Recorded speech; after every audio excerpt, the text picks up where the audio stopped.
मधुरी बोली टीका चानन, मधुरी बोली टीका चानन, खाए मगहिया पान यो।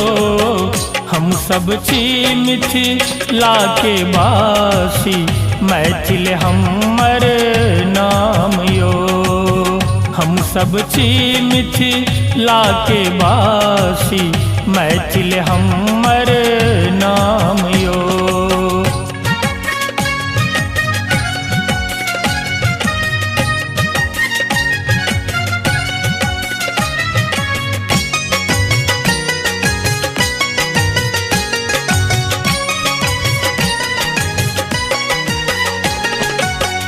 सीतामढ़ी अछि माँ जगदम्बा, सीता जी केर गाम यो।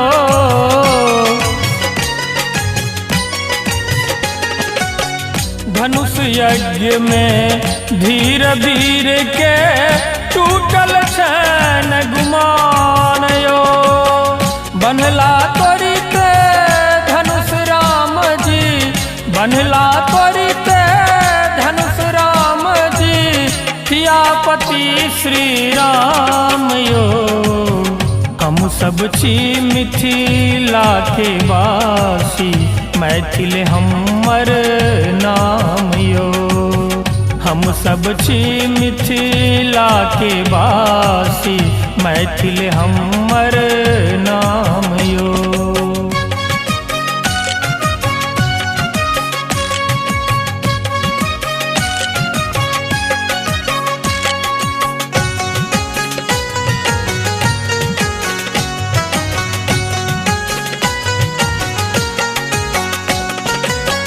भोले शंकर शिव त्रिपुरारी, अयला मिथिला धाम यो।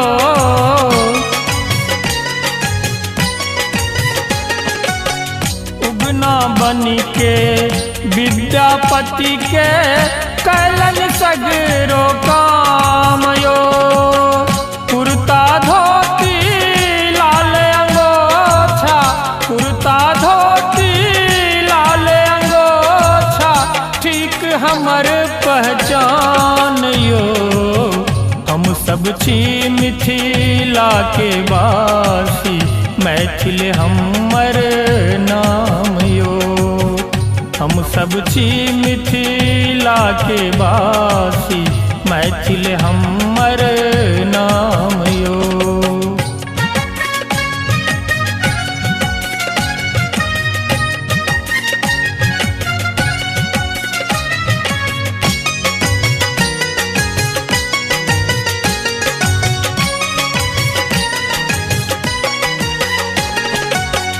थानेश्वर कपिलेश्वर बाबा, बाबा कुशेश्वर धाम यो।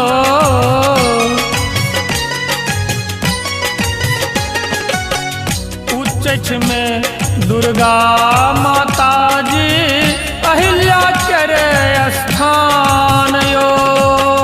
खेलू सामा चकेबा गाबू, खेलू सामा चकेबा गाबू, जट जटिन कर गान यो।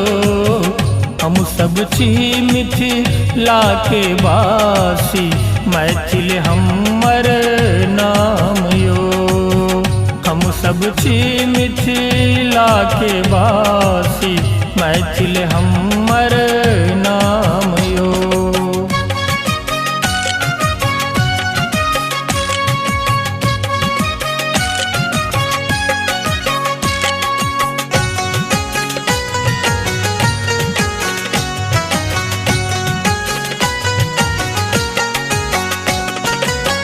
दही चूड़ा तरुआ तीमन, नामी मालदह आम यो।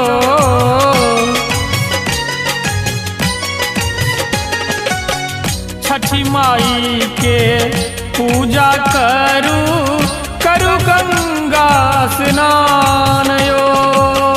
सब कियो हाथ जोड़ के करियो न, सब कियो हाथ जोड़ के करियो न, मिथिला के प्रणाम यो।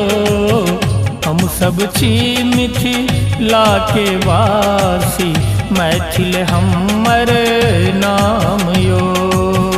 हम सब छी मिथिला के वासी, मैथिल हमर नाम यो। मधुरी बोली टीका चानन, मधुरी बोली टीका चानन, खाए मगहिया पान यो। हम सब छी मिथिला के वासी, मैथिल हमर नाम यो। हम सब छी मिथिला के वासी, मैथिल हमर नाम यो।